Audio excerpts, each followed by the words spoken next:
start to put tension on my string drawback, I was like, okay, I'm gonna smoke. It's him. You can look at the horns when he's dead. I'm in the zone. Let the arrow go is perfect. When they lose their front shoulders, that's how you know they're smoking.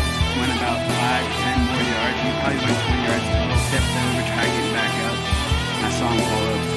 We rushed 4 meters rods that night. We got like 166 and something like that. And then the next day we came out to 163 even. You're listening to the White Cat Outdoors podcast, bringing you to the table where we talk about the outdoors. Hey everyone, Tom, what are you doing?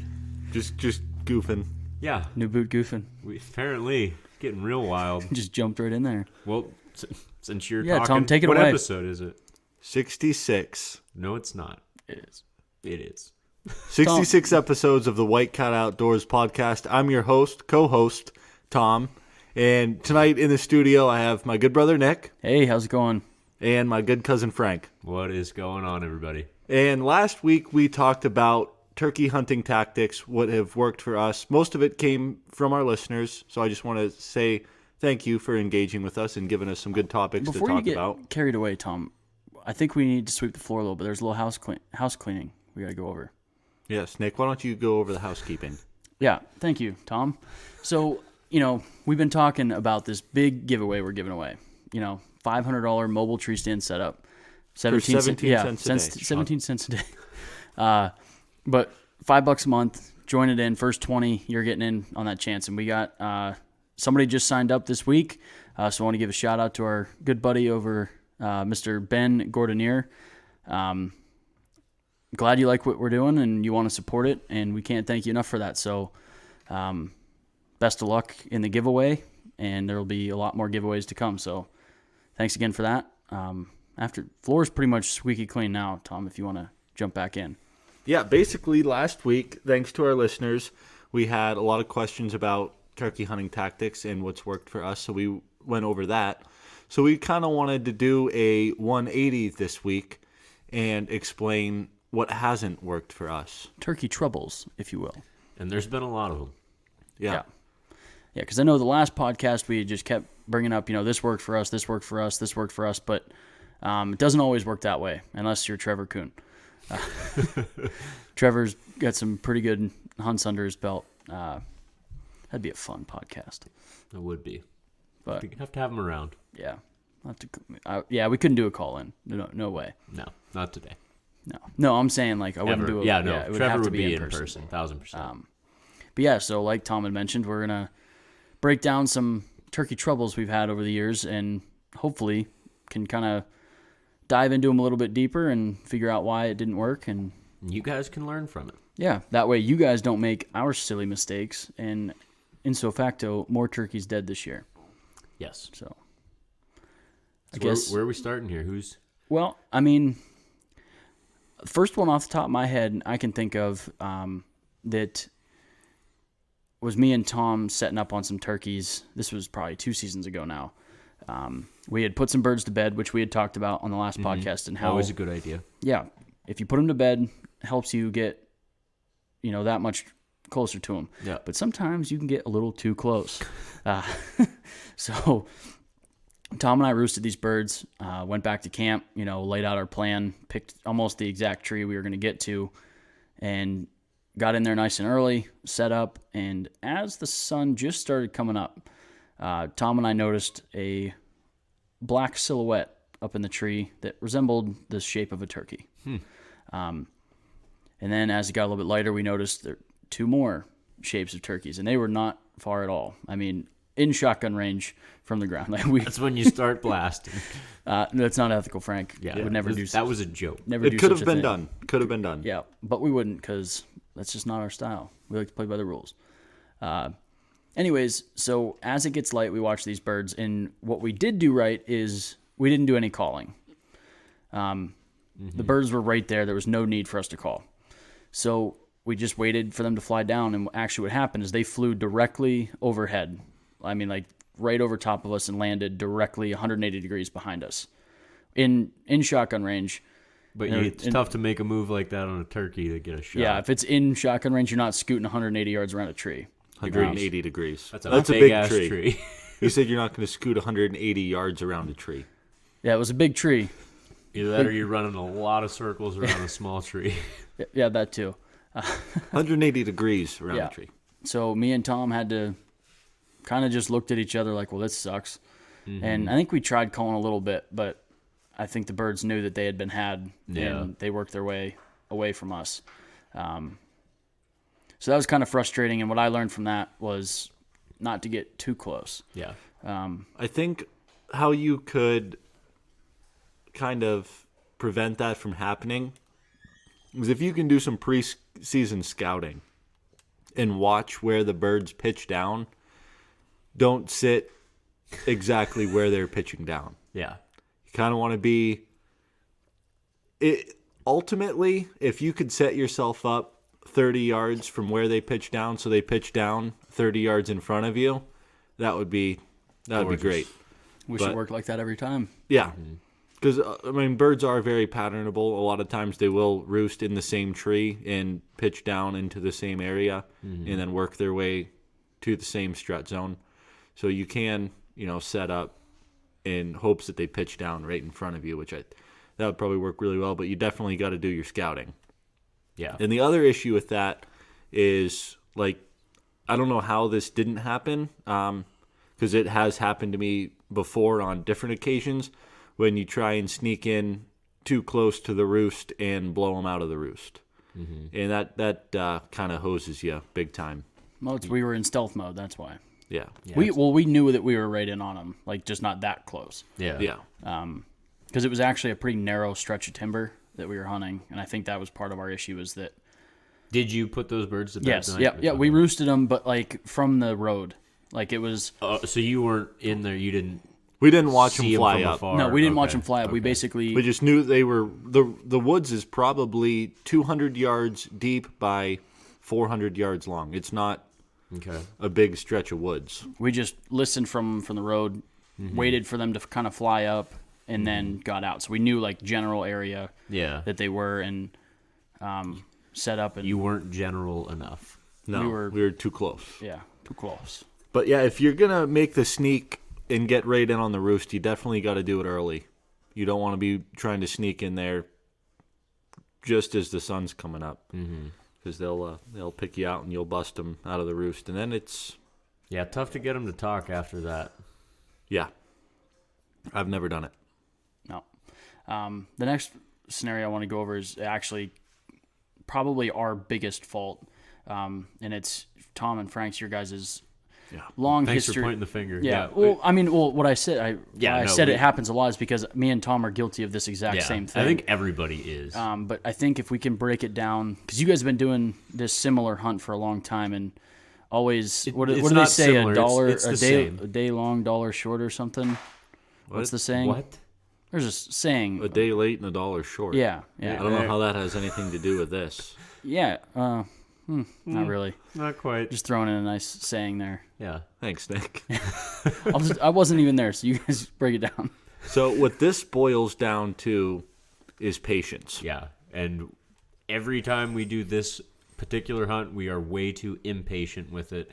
And no matter how many times we do it, we still get too impatient and we get screwed in the end. Okay, because it looks really good on paper. So there's this particular cornfield we like to hunt up in the New York State. And we know at 9 o'clock every morning, these birds come out into the field right at this blind that we have set up. All we have to do is sit there till 9 o'clock and wait for them to come out. But for those of you guys that turkey hunt, it gets light at 6 o'clock, and that is a very long 3 hours. Yeah. Especially when we can hear them gobbling, from 300 yards out. We can hear them coming and coming and coming. And I think what gets us every time is we hear them from 300, then we hear them at 2, then 150, and then they shut up. And then we'll hear a different bird 300 yards away, and we're like, We got to go They're after peacing 'em. out. We got to go. I don't know why they've done the same thing every morning, but they're doing something different today. Yeah. So we go after them every time, and we just like make a big circle following gobbles right back to where we were sitting before. And then see that they're already in the field, and you're like, son of a bitch. Yeah. If we would have just stayed there, we knew what they were doing, but we talked ourselves out of that plan and ended up without birds. So basically, obviously patience, but a quiet bird does not mean an uninterested bird. I Exactly. think is a good thing to take away from that. Yeah. Mature toms, just because they're not talking doesn't mean that they're not interested. Yeah. They can still be coming fast, even if they're quiet. Yeah. Well, Joe and I, it was 2 weeks ago when we brought on Grimaldi, our hunt, those birds were dead silent until they were 60 yards out. Yeah. And that's like the same spot. It's the other end of the field, like where Tom and I have this same hunt. And it was about the same time you guys killed those birds is when Tom and I would normally see them in that field. So you guys basically did what we did, but you did it right. Well, meaning we drank too much the night before, got out late. Yeah, and sometimes that's the way to do it. That some of the most successful hunts are because of too much drinking the night before and you got out late. Yeah, and set up on those birds were dead silent, almost getting ready to consider to move. Yeah, and that's how me and Tom get. What we do every year. And I think the fact that we had drank the night before was the reason we did not get up and move, because we didn't feel like moving. Yeah. And so Joe, if you're an impatient hunter, make sure you do something the night before that's going to slow you down. that's good. That is a pro tip That is definitely a pro tip. Years of practice on that one. for sure.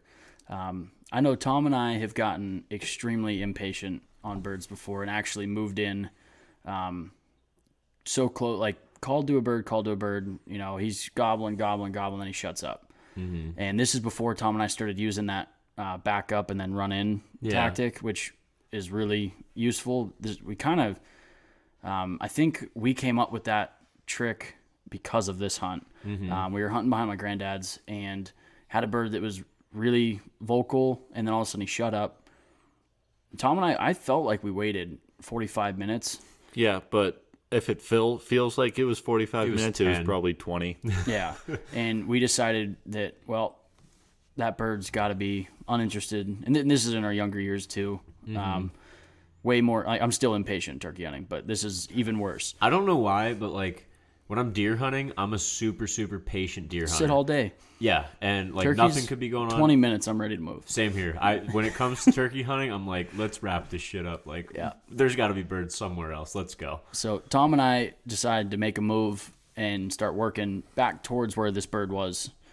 And we get up over this little knoll on the creek bottom, and doesn't that bird just take off the other way? I mean, he was right there. He was probably 75 yards from where we originally set up, and he flew out. I mean, we had barely moved. We stood up, picked up our decoys, and started heading that direction. I'm like, son of a bitch. So I think that's probably a big thing to learn in general, is just patience. Yeah. And sit tight. And I picked up a lot of that from my grandpa too, because I mean, as you get older, you know a lot more about hunting and stuff. My grandpa's very patient with birds. Yeah. But he's seen a thing or two, if you will. We know a thing or two because we've seen a thing or two. There you go. That saying makes sense here. Yes, it does. Isn't it like a State Farm or I think it's State Farm. Farmers Only or Farmers Insurance? It's definitely not The Farmers Only. Yeah, not Farmers Only, but the Farmers Insurance. We are farmers. Bum ba dum ba dum bum. Yeah, that's what it is. Yeah. Not Farmers Only. Yeah, though. not Farmers Only. Not a dating website. Close though. Plenty of fish. They've probably seen a thing or two as well. You're right about that, Tom. Many, many plentiful, fruitful harvests. Anyway. Back to the topic. The other, I guess, scenario that I've got burned on twice, and I think it's the last time I'll have it happen. Yeah, okay. Well, no, because this one's easily correctable, and I just want to talk about this one. Calling birds uphill can be very difficult. Yeah. But one thing this has screwed me twice, and I've taken note both times, and basically I'm not going to let it happen a third time. When you're calling a bird up a hill, you have to make sure that you are in gun range or bow range, whatever you're hunting with, of the edge of that hill. because I've seen twice, which is too many for me. Too many. A big gobbler coming up, got him to successfully come up the hill, and he pokes just barely enough of his head up over that hill, and he will look back and forth. If he does not see the hen, he is 180 right back down the hill, and he will not talk to you. Mm-hmm. Like I said, I've had that happen twice where I was set up, I was not using decoys either time, so that is part of the issue. Yeah. It could be different if you had decoys. Yeah, I was set up too far off the hill, and I couldn't get a shot, and it cost me a turkey both times. The one bird was inside 15 yards, and by the time I could get a shot, he was sitting over my buddy's shoulder and couldn't get it. Or I guess it wasn't 15, it's probably like 20. But still, like, it was not an ethical shot. Yeah.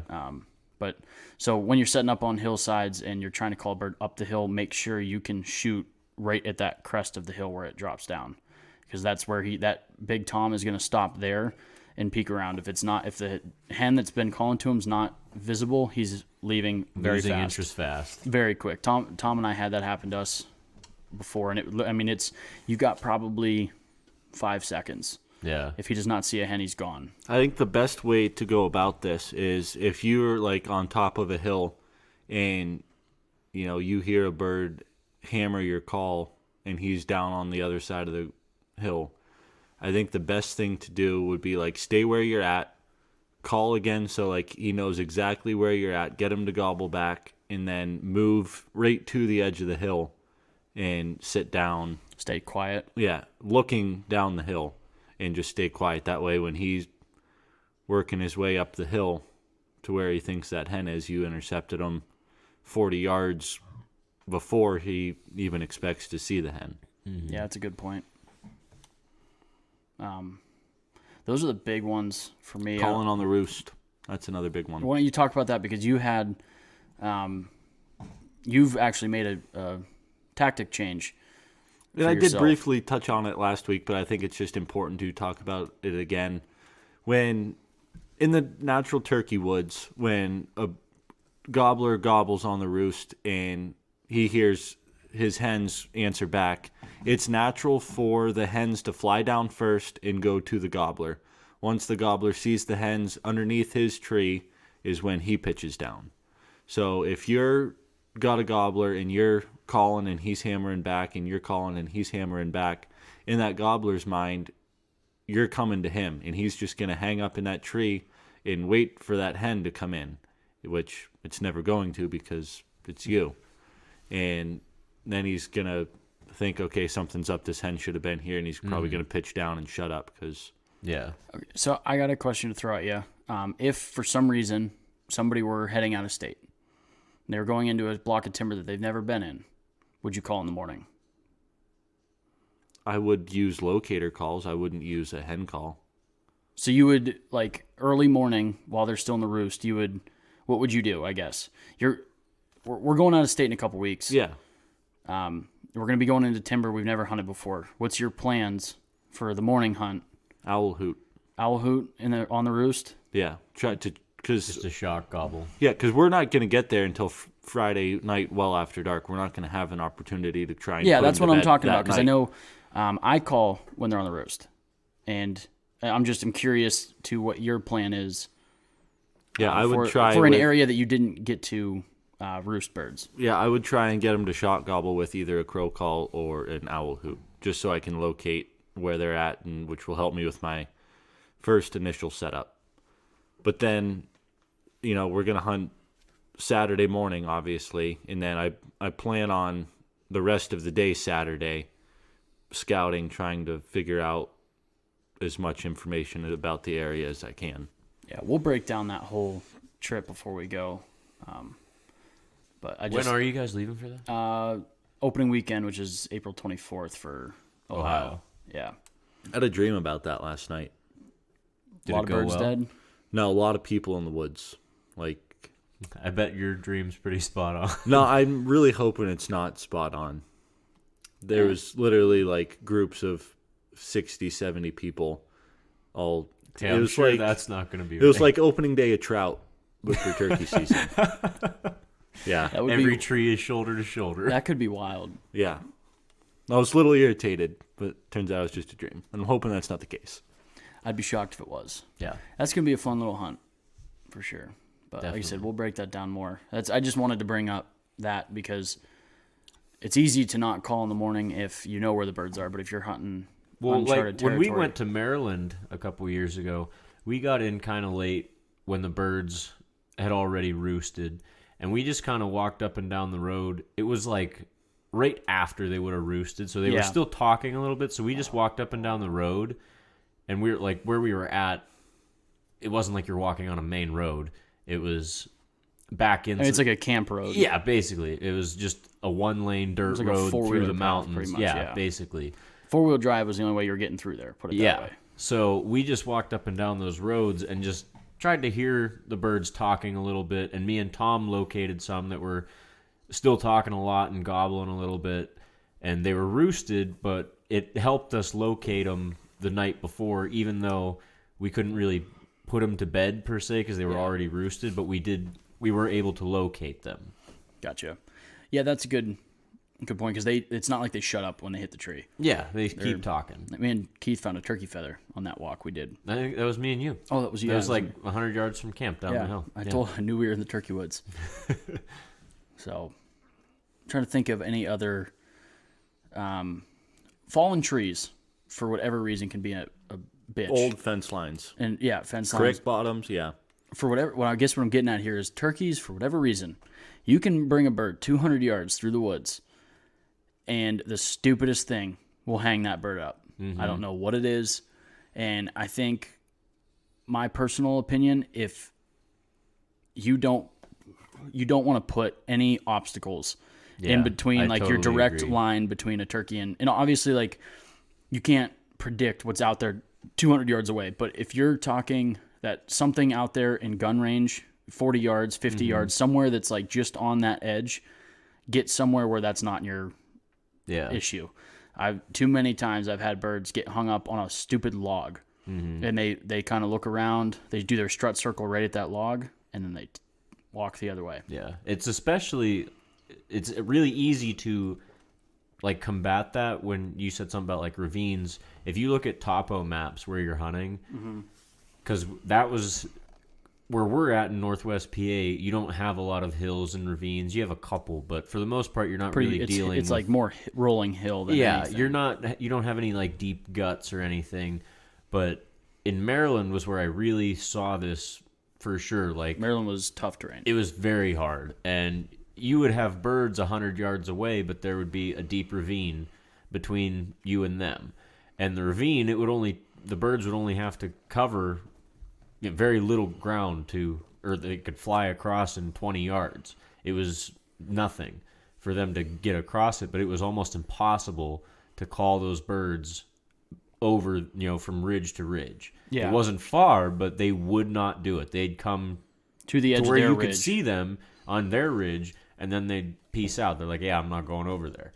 Yeah, so like you saying with using topo maps, you can find those shallow, basically where the two ridges tie into each other, and try and coerce the bird to come in down there where it's an easy like transition because the ravines stop somewhere. Yeah, and you can kind of work around the fingers. And Keith and I had that almost work, but we set up too far off the edge of the ridge, and that's what happened there.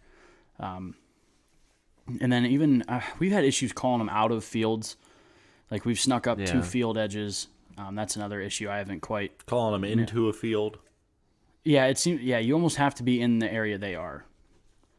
Like, they don't want to change where they are. Yeah, they're okay moving through timber, but if you're trying to call them out of timber into the field, unless you have decoys. Yeah, decoys. Which I'm getting into the decoy game this year. Picked up some good decoys and I'm gonna give it a try. Been doing a lot of reading on.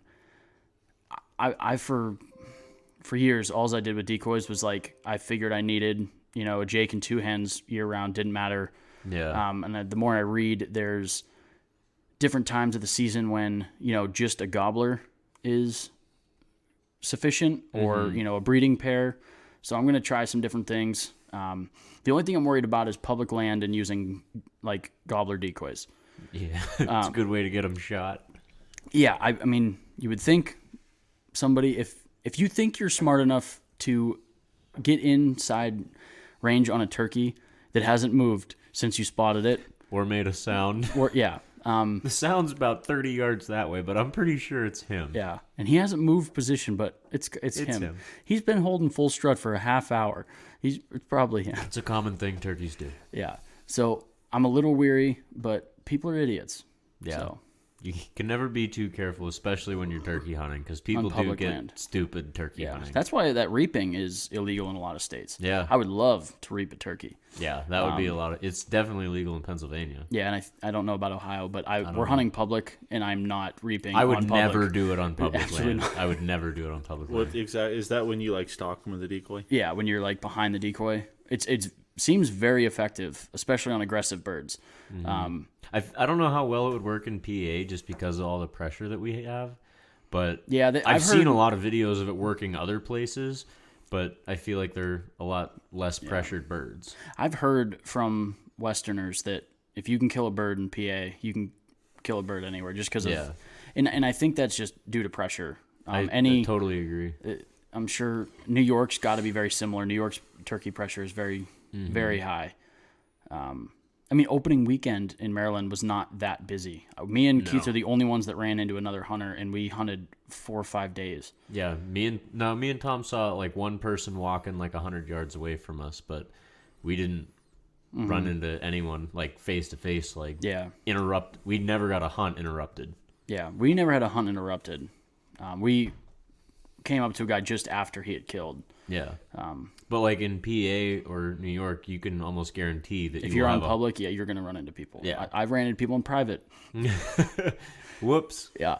And then when I was like I was young hunting with my dad, and we were calling, and there was a guy probably 80 yards away calling. Mind you, we're on my grandpa's property. Like this, Yeah. nobody else is on there.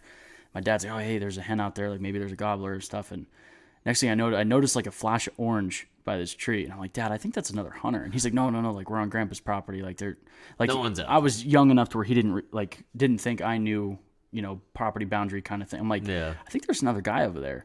And he's like, well, wave your hat at him. So I like pulled my orange hat out on my back, because at the time you needed like an orange hat or something. I don't Walking in. Yeah, they And change then it every year. Yeah, you're supposed to have like something on your tree when you're sitting. Yeah, There's a lot of it different. changes every year. But anyway, at this time you needed an orange hat while walking, and that was it. So I flashed my hat out, and son of a bitch flashes his hat. My dad's like, well, what the hell is this? So just because you're on private land does not mean you're alone. Just Yeah. I guess that's Yeah, so you What's should definitely that always story? be careful. yeah. Do you guys have any other troubles that we've had? I mean, there's tons, but I think it all boils down.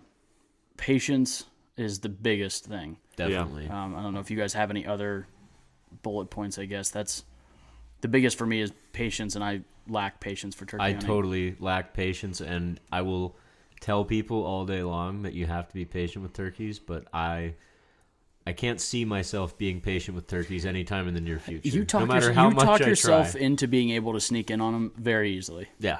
Like, oh, they're way out there. I can easily, 50 yards. That's nothing. We can move Yeah. in 50. It's easy. Yeah, do it all the time. Then you blow birds out. Yeah, It's great. it's wild.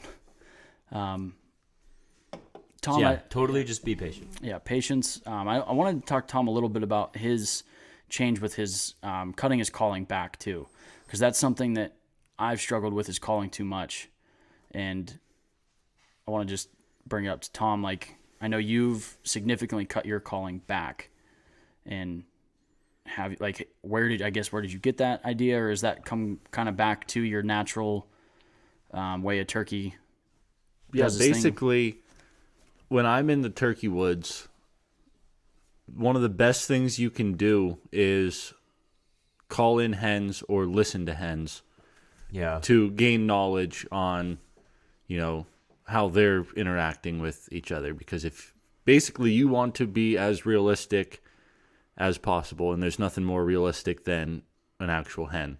And an old hen is about the hardest thing to call in. Yeah, if you can call in a hen, you can call in any gobbler. But basically, anytime I hear a hen, I take note of what she did, what she's doing, Her cadence. her is big. cadence. And basically, I just try and emulate that. The most fun hunt I ever had was me and you. And Yeah, I know exactly what you're talking about. we had a gobbler going. He was coming, and then he was probably 150 maybe out, and about 80 yards in front of us, a hen like just started clucking a little bit, making a little bit of noise, and we're like, damn it, like the hunt shot. Yeah, at that point, you know it's over. So Tom started hammering, he started talking to the hen, not the gobbler anymore. He was straight to the hen, and I've never seen a turkey get so fired up as this hen did. She went insane. That's one thing I've heard to irritate hens is cut their call off. Turkeys are aggressive. They really Yeah. are. I've heard that tactic work to get gobblers to come in is you cut that hen off. Yeah. Like she starts talking, cut her off. And that's what Tom kept doing. Like anytime she spoke, he hammered back even harder. And the gobbler was going nuts, the hen was going nuts, and we never like really saw either bird. We kind of like they were way out there, and you'd see a flash of feather, but it was so much fun, and we didn't kill a bird, but just to hear how everyone was interacting was so cool. Tom and I had a similar scenario happen. We were hunting together, and we had put birds to bed that night, so we knew where they were at. We set up below them, and we heard the first gobble, probably second or third gobble, and then Tom or I don't remember which one of us, just gave out just a few soft yelps just to let the gobbler know where we were. Turns out there was a hen up there, and that hen got so pissed, I swear to God, did not shut up until they hit the ground. For like, I would say 15 minutes solid, that hen talked. Yeah. She was so pissed that we tried stepping in on her. Yeah. It was... Me and Tom were like laughing at each other because it was like insane. I've never That's seen. how we were when that hen. We were like every time he would make a sound and she would go nuts, we would just look at each other and we're trying not to laugh because it was just nuts. Yeah. So if you ever get intercepted by a hen, which if you spend any amount of time in the woods, it will happen. I think the best thing to do is, to call to the hen, try and get her irritated, try and call her in, because if you can call the hen in, odds are, the gobbler's going to be following her. Mm-hmm. So. Yeah. That's worked for Dad, or worked more for me because Dad was calling. I killed my first gobbler from him doing that. But even if you don't bring the birds in, it's still a good time. It's a great time, and you learn how they interact. Yeah. Well, I figure we'll wrap this up here then. I feel like we've got more troubles than success when it comes to turkey hunting. Yeah. It comes right back down. I think Tom said it for deer hunting a lot, but time in the woods equals success. Turkeys are dumb animals. I will stick by that, but they outsmart me every time. Says a lot for you. Yeah, but I mean, they are. Yeah. Turkeys can be dumb, but they outsmart humans way more than they get killed. They're dumb, but they know what they're doing. Their only thing is survival. That's all they have to. That's all they care about, survival. And if that means breeding, if that means eating, or not getting shot in the face, and they are pretty darn good at it. Yeah. So. Next week, we're going to be doing some more turkey talking, but we're bringing in some turk spurts. So that'll be a lot of fun. Bounce some ideas off of some guys that got a lot more experience than us. A lot more long beards on their wall. But till then, make sure you guys are getting out there scouting some birds and putting them to bed, figuring out where they're at, and turn it into a dead gobbler. Until then, make sure you guys are all getting outside.